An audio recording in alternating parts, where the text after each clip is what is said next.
राजधानी में इस प्रकार की घटना घटित होने के बाद इस तरह का माहौल भी हमने अपने जीवन में पहली बार देखा। इस बात को मैं कह सकता हूं कि सरकार की नाकामयाबी रही है, जिसमें दो राय नहीं है।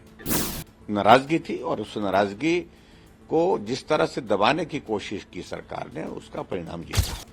सबसे बड़ी बात है कि सरकार ने जिस तरह से इस सारे मामले को दबाने की कोशिश की, ये हम सरकार में है, सत्ता में, किसकी हिम्मत है, कौन आंदोलन करेगा, कौन वहां पर इस तरह से प्रदर्शन करेगा। हिमाचल बहुत शांतिप्रिय प्रदेश रहा है और मैं समझता हूं कि पूरे देश भर में अगर कहीं शांति, अगर भाईचारा अगर है तो हिमाचल प्रदेश उसमें पहले नंबर पर है। और हिमाचल प्रदेश के शिमला में, राजधानी में इस प्रकार की घटना घटित होने के बाद इस तरह का माहौल भी हमने अपने जीवन में पहली बार देखा। और निश्चित रूप से इस बात को मैं कह सकता हूं कि सरकार की नाकामयाबी रही है, जिसमें दो राय नहीं है। और जहां ये सारा घटना को सारा ये आप लोगों ने देखा, एक अनऑथराइज्ड बिल्डिंग बनी, एक अनऑथराइज्ड कंस्ट्रक्शन हुई है और उस अनऑथराइज्ड कंस्ट्रक्शन में कुछ लोग कोई लड़ाई झगड़ा करके किसी आदमी के ऊपर जानलेवा हमला करने के बाद वहां पर जो ठहरे थे, वो छुपे थे, वहां पर मामला वहां से शुरू हुआ।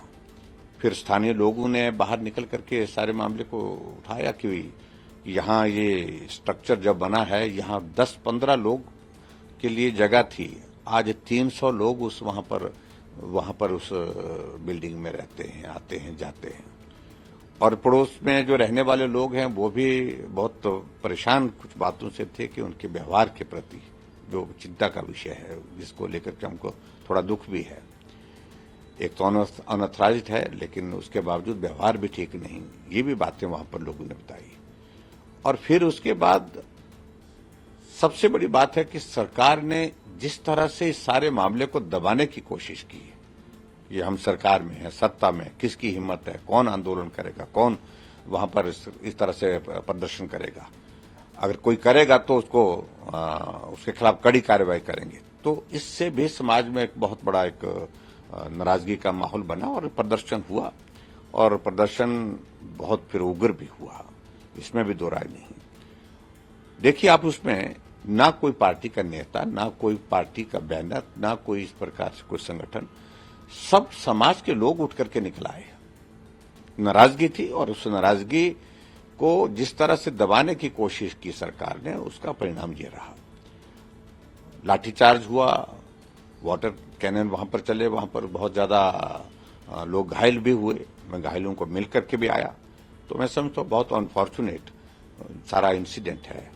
और आज देखो, मैं देख रहा था कि जो कांग्रेस पार्टी का मंत्री जिसने विधानसभा के अंदर बोला कि इलीगल कंस्ट्रक्शन है, अनऑथराइज्ड कंस्ट्रक्शन है, डिमोलिश करनी चाहिए, और उसके बाद आगे बढ़कर के कहा कि यहाँ बहुत सारे लोग ऐसे आए हैं, हो सकता है बांग्लादेश से आए हैं, ये रोहिंग्या की कैटेगरी के लोग होंगे। और तहबाजारी में चारों तरफ जो हम देख रहे हैं कि लोग ऐसे हैं जिनको जानते नहीं, पहचानते नहीं। आज प्रेस कॉन्फ्रेंस कर रहे हैं, भारतीय जनता पार्टी दोषी है। मुझे कहा कि जयराम ने तो जो इनको मदद की है, पैसे मस्जिद बनाने के लिए पैसे दिए हैं।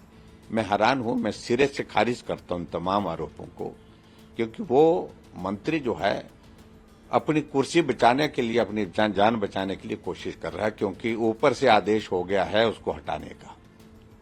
क्योंकि कांग्रेस पार्टी का पूरे देश भर में आपको मालूम है कि किस प्रकार से रहता है, तो उसको हटाने के लिए वो प्रयत्न कर रहे हैं, दबाव पड़ा हुआ है। अब वो कुर्सी बचाने में लगा है, अनाप शनाप बोले जा रहे हैं और किसी पर आरोप लगाए जा रहे हैं, इसका कोई अर्थ नहीं। लेकिन आज तो मुस्लिम समाज के लोग भी वहां पर कमिश्नर को मिले और उन्होंने इस बात को कहा, खुद ही स्वीकार किया है, जो अनऑथराइज्ड पोर्शन है उसको हम खुद ही तोड़ देंगे। और आगे बढ़कर के मंडी में भी एक कंस्ट्रक्शन की है जिसको इलीगल माना गया, तो उस पे भी वहां पर भी उसको तोड़ना शुरू कर दिया। उसका भी पोर्शन एक तोड़ा है, एक दीवार लगाई तो उसको तोड़ना शुरू कर दिया है। बाकी सारी चीजों को लेकर के अभी आगे क्या होता है उसका देखेंगे। लेकिन कुल मिलाकर के ये स्थितियां तब बनती हैं जब ऐसे लोगों को प्रोटेक्शन और मतलब उत्साह, एक माहौल इस प्रकार के दिया जाता है, क्योंकि मुख्यमंत्री जी ने भाषण में अपने कहा, जब सरकार बनी थी सबसे पहली उनकी प्रेस कॉन्फ्रेंस, उसमें उन्होंने यही कहा था, मैं 97% हिंदुओं की पार्टी को हरा करके आया हूं। और ये सारी बात शिमला में कही, दिल्ली में कही, जाकर के हैदराबाद में कही, बेंगलोर में कही, सब जगह कही उनने। इससे फिर ऐसे लोगों की हिम्मत हौसला बढ़ता है और इसके कारण नुकसान हुआ है।